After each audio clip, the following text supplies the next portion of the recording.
on the beneath or underneath of the chair. Now, if at all I apply some force on this chair, then the chair will be pushed up or down. That means it is changing its shape or its position. Let us see how it is changed. Down there is a spring. Now, I will be applying some force. It will be changing its position. See, from down it came to upwards. That is what, when we apply some forces, there will be a change in the position of the objects. Let us do some activities in order to understand how this force can change the shape of an object. For example, make an object to move from rest position. If at all this is in rest position, assume. If you try to move it, see it is undergoing some movement, right? So we can say that an object can move from rest position to a moving action. And the second step is change in speed, direction of motion. That means if at all the speed or the application of force increases, the force applied to the body increases, the object speed increases. That means if at all, take by example cars. See, if you apply more speed, it will be moving more fastly. That means more force we are exerting on the vehicle. And at the same time, the direction, you can change the direction when we apply the force. If at all this car is, if at all this ball is moving in this direction, if you apply some force in opposite direction, it will move in other direction, right? And we can change the shape. All these are the effects of the forces. By the force, when we apply some force on an object, it affects the direction, shape, and it can affect the speed of the object, and it can affect the position of the object. Thus, the force impacts or affects all these properties of an object. Now, let us see some. Without this force, we cannot change the position, we cannot change the shape of the object, we cannot change the moment, and we cannot change the speed of the object. Without the force, it is impossible. Now, we will be seeing some forces. What type of forces are there in this universe? There are two types of forces, and they are said to be contact and non-contact forces. Now, let us see the contact forces. What do you mean by the contact forces?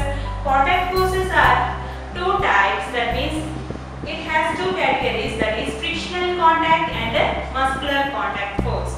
That is, contact means when two objects, assume these two objects, when they come in contact and force is exerted by the pen on the duster or the duster on the pen, these type of forces are said to be as contactile forces. That means the surfaces of these two objects will come in contact. Now let us see other one, that is non-contact forces. That means the two objects will not be in contact with each other, they will be separate, but they exert some forces. Let us see all these types of forces in detail. Let us see the two types of forces which are exerted or exerted on the objects. That is contact forces and non-contact forces. Contact forces are two types. We are coming to these contact forces, that is muscular force and frictional force.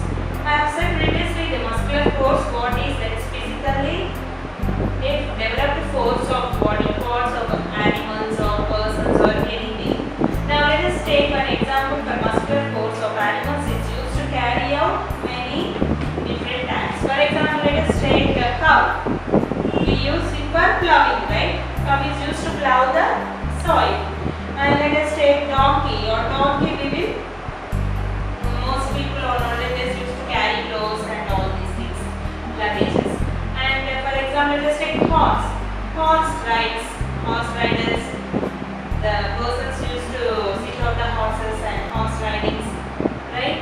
And all these activities are done by some animals, right? If you observe, animals are doing some work. That means they are spending their muscular energy. They are investing their muscular energy. So, such type of forces are known as muscular forces. Simply to get a detailed knowledge about these forces, just other than the machines, other than the non-living things, the living things which perform some tasks are said to be simply muscular forces. Now we are coming to frictional forces. What are the frictional forces? Previously I have said in the books, given some lump sum of information regarding this. And now the forces responsible for changing the state of motion of objects. That means any force which is exerted on an object, it exchanges, that means it changes the shape when we mix or when we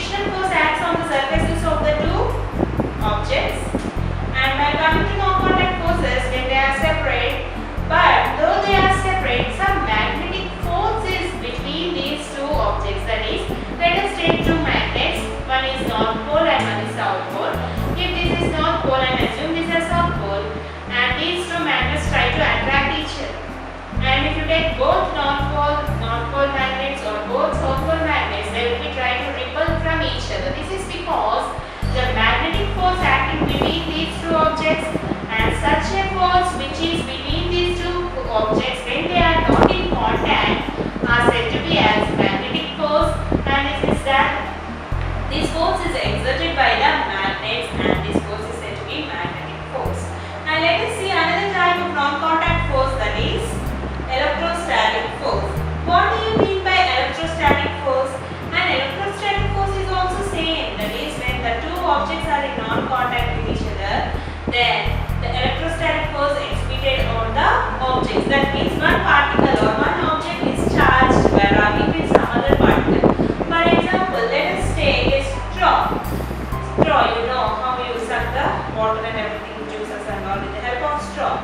If you rub this straw with the help of a white sheet or white paper, then it attains some charge, that is known as charged particles.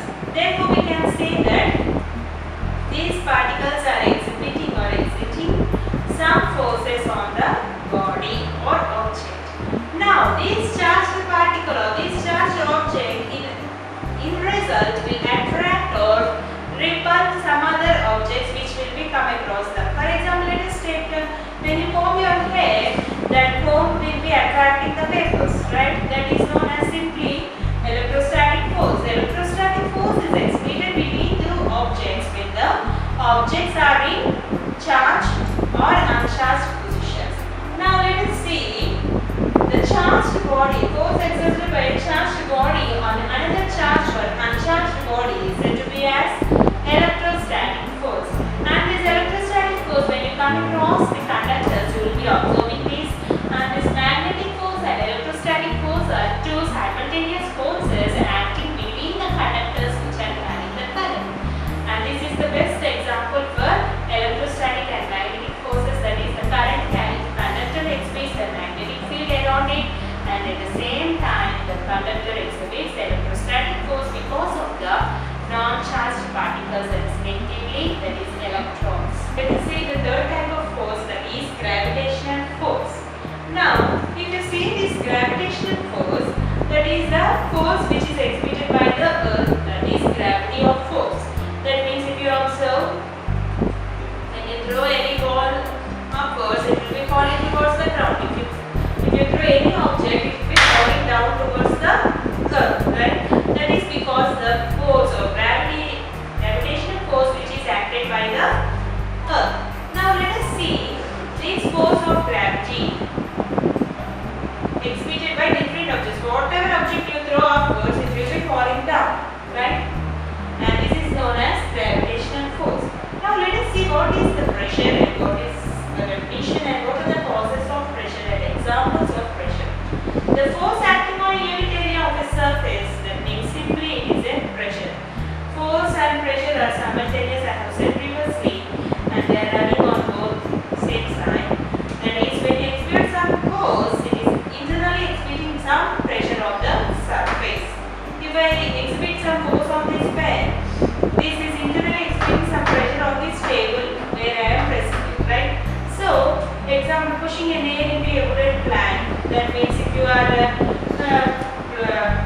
pushing that nail into the wall, that means you are exerting some pressure. If you are pushing this pen into the board, you are exerting some pressure, right?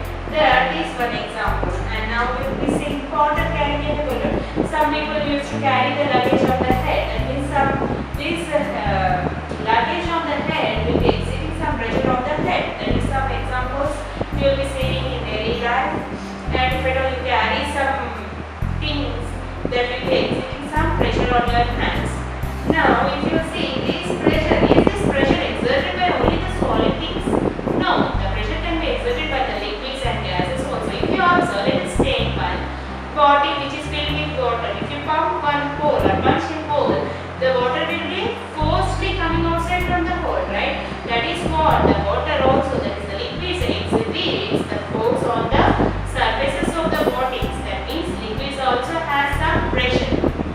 By coming to gases, if you observe, when you are filling the gas in the bicycle tires or car tires wheels, you will be observing if at all there is a punch that the gas will be exhibited out,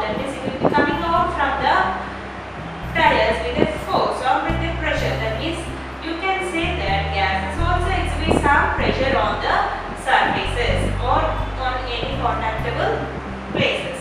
So we can say that solids, liquids, gases, each and everything will be exhibiting some pressures on the surfaces which are in contact with them, and thus we can say that the force by unit area which is in contact with the object is said to be as pressure. Pressure is defined as the formula that is force by unit area.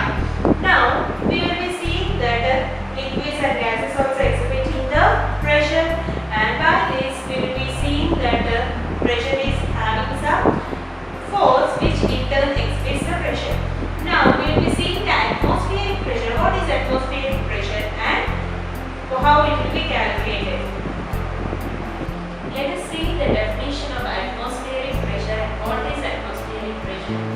Atmospheric pressure is defined as the pressure exhibited by the air, and this is said to be as atmospheric pressure, and we will be calculating the atmospheric pressure as the weight of the air in a column of unit area. That means let us take some vessel and we will be calculating that how much air was filled in this, and that weight is measured as the atmospheric pressure weight. The envelope of air is known as atmosphere, and the pressure exerted by this air is known as atmospheric pressure. Now let us see one example, that is a circle. What do you mean by a circle? Very good quality circle, rubber circle that is used to circle the milk or water or anything with children in fans.